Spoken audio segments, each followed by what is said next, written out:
बिस्मिल्लाहिर्रहमानिर्रहीम, अस्सलामु अलैकुम। मैंने ये तय कर रखा था कि जिस मौजू पर मैं आज के इस वीलॉग में बात करने जा रहा हूं, मैं इस पर कभी कोई वीडियो रिकॉर्ड नहीं करवाऊंगा।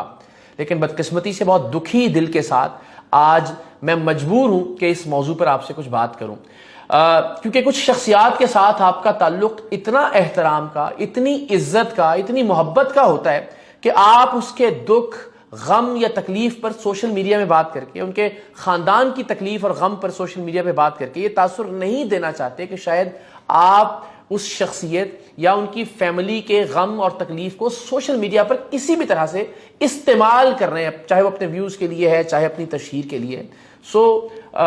फैसला ये था कि मैं इस मौजू पर कम से कम ऑन एयर कोई बात नहीं करूंगा। फिर क्या वजह हुई कि मुझे आज ये वीलॉग रिकॉर्ड करवाना पड़ रहा है, आप आगे चलकर ये वजह जान जाएंगे।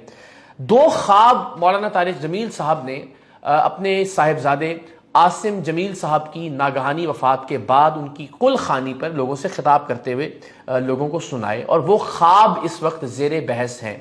एक ख्वाब उन्होंने अपने साहिबजादे आसिम जमील ही से मंसूब किया कि चूंकि इतवार को उनकी वफात हुई और हफ्ते के रोज सुबह मौलाना तारिक जमील साहब ये कहते हैं कि वो और उनकी अहलिया तशरीफ फरमा थे कि आसिम जमील उनके पास आए और आकर उन्होंने मौलाना साहब से पूछा कि बाबा, अगर रसूल करीम सल्लल्लाहु अलैहि वसल्लम की ज़ात से मंसूब कोई ख्वाब देखा जाए तो क्या इस बात का इम्कान होता है कि वो गलत हो, या जो शख्सियत ख्वाब में दिखी है वो प्यारे आका सल्लल्लाहु अलैहि वसल्लम की ज़ात मुबारका ना हो?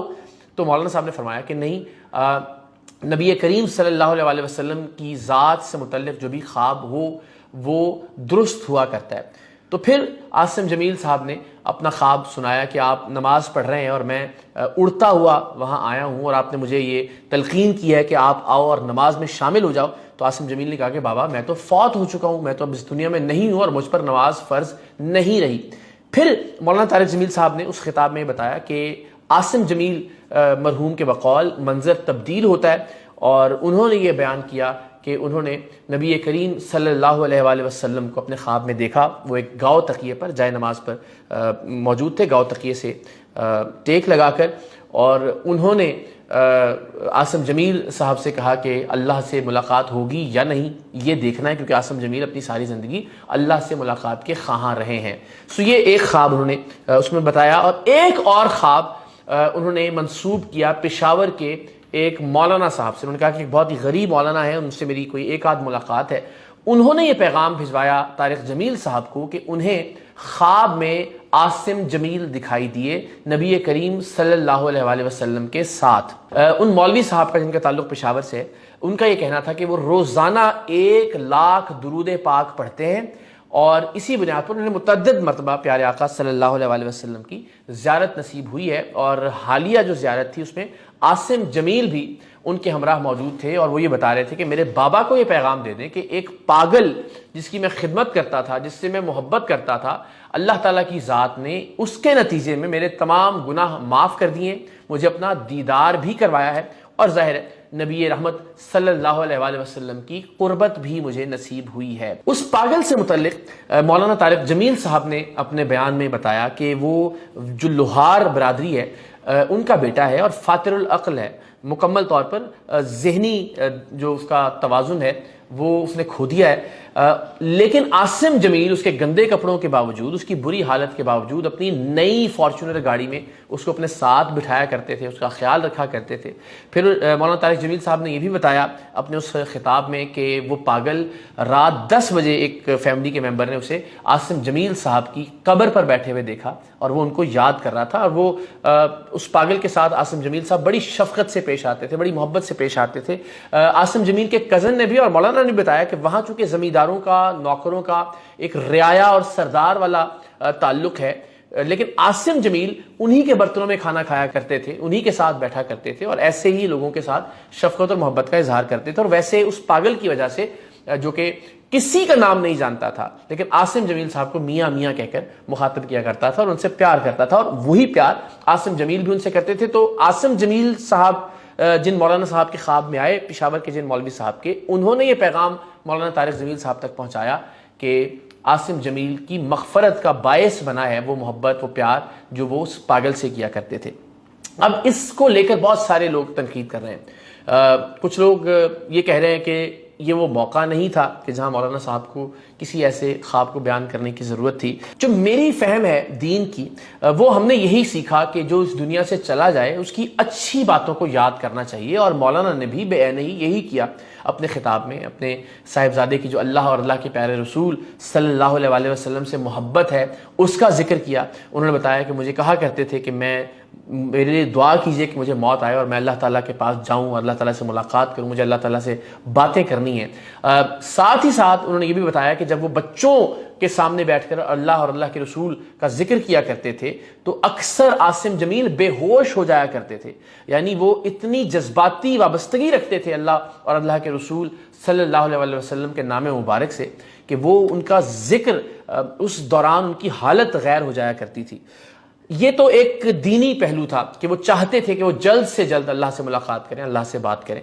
और साथ ही साथ दुनियावी तौर पर भी उन्होंने बताया कि ऑल्दो कि उन्होंने स्कूल की और ये जो दुनियावी तालीम है ये वो हासिल नहीं की थी, लेकिन उसके बावजूद उन्होंने करोड़ों रुपए की एक फैक्ट्री कायम की और उसमें बहुत जिद्दत वाले जो ज़रूरी आलात हैं वो उन्होंने तैयार किए। साथ ही साथ उन्होंने ये भी बताया कि वो अपनी फिटनेस का बहुत ख्याल रखते थे, साइकिलिंग किया करते थे। खानपुर डैम वो वाहिद पाकिस्तानी है मौलाना तारिक जमील साहब के मुताबिक जिसे वो तैर कर पार किया करते थे। आसिम जमील तो एक फिट आदमी थे, अपनी सेहत का ख्याल रखते थे और दीनी एतबार से वो अल्लाह से बहुत लगाव रखते थे और जल्द से जल्द अल्लाह से मुलाकात के ख्वाह थे। सो ये वो तमाम तर बातें हैं जो आसिम जमील ज़ाहिर अपने नौजवान बेटे से मुतल्लिक मौलाना तारिक जमील साहब ने इस खिताब में कही और बहुत जज्बाती तौर पर, बल्कि उन्होंने ये कहा भी कि आज तारिक जमील आपसे बात नहीं कर रहा, आज एक साज का टूटा हुआ तार है, बस उसमें से जो आवाज़ आ रही है। उन्होंने कहा कोई मुरत्तब खिताब नहीं, बस मैं दिल की बातें आप लोगों से शेयर कर रहा हूँ। सो हम सब ने देखा कि उनकी आंखें भीगी हुई थीं और बारहा वो वक्फा ले रहे थे बात करने में, दिक्कत हो रही थी बात करने में। ज़ाहिर आसान काम नहीं है कि आपने जवान बेटे का जनाजा उठाया हो और उसके बाद आप इस तरह से बात करने की पोजीशन में भी हों।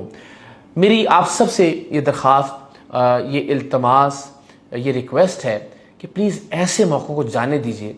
मैं जानता हूँ बहुत सारे लोगों को मौलाना साहब से मजहबी इख्तलाफ है, मौलाना साहब से मसलकी इख्तलाफ है, मौलाना साहब से सियासी इख्तलाफ भी है, बल्कि मैं समझता हूँ कि ये ज़्यादा बुनियादी इख्तलाफ है। चूँकि मौलाना साहब इमरान खान साहब के पाकिस्तान तहरीक इंसाफ के हामी तस्वुर किए जाते हैं, उनसे मुतल्लिक़ वो हमेशा खैर खाही का, नेक ख्वाहिशात का इजहार करते हैं, तो ये बात भी शायद इमरान खान साहब के सियासी मुखालिफिन को बड़ी चुभती है।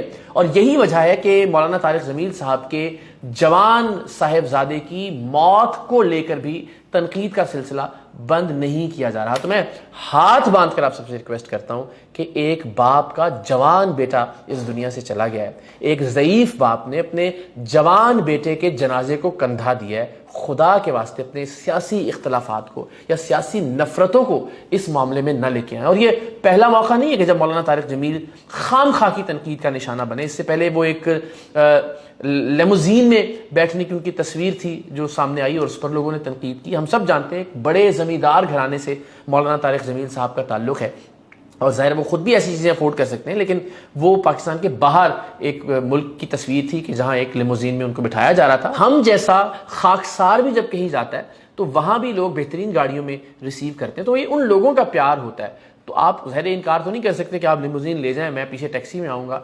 एक बेतुकी सी तनकीद। फिर मौलाना तारिक जमील साहब ने रिज़्क़े हलाल का एक ज़रिया था जो ब्रांड MTJ उनकी जानिब से शुरू किया गया, उस पर खामखा की तनकीद की जिसमें अज़ारबंद इतने का है, कपड़ों की प्राइस ये है वगैरह वगैरह। तो ज़ाहिर कारोबार तिजारत एक मुसलमान का खासा है, रिज़्क़े हलाल कमाने का बेहतरीन ज़रिया है, उसको भी तनकीद का निशाना बनाया गया और बेजा मुख्तलिफ मौक़े पर तनकीद हमने देखी मौलाना तारिक। लेकिन ये कम से कम चलिए उस पर आप बात कीजिए, उस पर जवाब आए, लेकिन अल्लाह और उसके रसूल का वास्ता है कि कम से कम अगर आप लादीन भी हैं, अगर आप एथियस्ट भी हैं, आप मुकम्मल तौर पर इख्तलाफ रखते हैं, लेकिन कोई इंसानियत तो होनी चाहिए तमाम तर लोगों के बीच में कि एक जवान बेटे की मौत पर कम से कम हम लोग तमाशा न करें। उस मौके पर माफ़ कर दें उस शख्स को कि जिससे हमें नज़रियाती, सियासी, मजहबी या मसलकी इख्तलाफ है। तो मैं आप सब से जो मुसलमान हैं उन्हें अल्लाह और अल्लाह के रसूल का वास्ता देकर और जो लादीन है उन्हें इंसानियत का वास्ता देकर आपसे ये रिक्वेस्ट करता हूँ कि प्लीज़ मौलाना को कम से कम इस मौके पर माफ़ कर दें। मैं अब तक ये हिम्मत नहीं कर पाया, मैं जनाजे पर जाना चाह रहा था लेकिन मैं हिम्मत नहीं कर पाया कि मैं कैसे फेस करूँगा। ज़ाहिर मैं खुद भी साहिब औलाद हूँ, आप में भी बहुत से लोग औलाद वाले हैं, तो एक लम्हे के लिए ज़रा खुद को रख कर देखिए मौलाना की जगह पर, आपको अंदाज़ा होगा कि आप कितनी तकलीफ़ का बायस बन रहे हैं मौलाना के लिए। मैं अब तक ये हिम्मत नहीं जुटा पाया हूँ कि मैं जाकर ताज़ियत करूँ उनसे। मैं नहीं जानता कि आप लोगों में ये हिम्मत कहाँ से आ जाती है कि आप जवान बेटे की मौत का मजाक उड़ाएं, आप जवान बेटे की मौत पर उनके खिताब का मजाक उड़ाएं। ये उस फैमिली का इस्तेहकाक रहने दीजिए कि वो बताए कि मौत किस तरह से वाक़ हुई। आप ये कैसे तसव्वुर कर सकते हैं कि कोई बाप गलत बयानी करेगा अपने जवान बेटे की मौत पर? खुदा के वास्ते जाने दीजिए। और वैसे भी ज़िंदगी का ये उसूल बना लें कि अपने सियासी इख्तलाफात को या बाकी किसी भी नौ के इख्तलाफ को कम से कम इस तरह के मौके पर कि जहाँ किसी का कोई प्यारा इस दुनिया से चला गया, और वो प्यारा कि जो आपके जिगर का टुकड़ा है, उससे प्यारा रिश्ता कोई और नहीं है इस दुनिया में, उस मौके को कम से कम इस्तेमाल न कीजिए अपने इख्तलाफात के लिए। अल्लाह हम सबको हिदायत दे, मौलाना तारिक जमील साहब को सब्र जमील अता करे, उनकी पूरी फैमिली को अल्लाह आप सबका हामी नासिर हो। और आखिर में सबसे अहम दुआ कि परवरदिगार दो आलम सबको औलाद के दुख से महफूज रखे।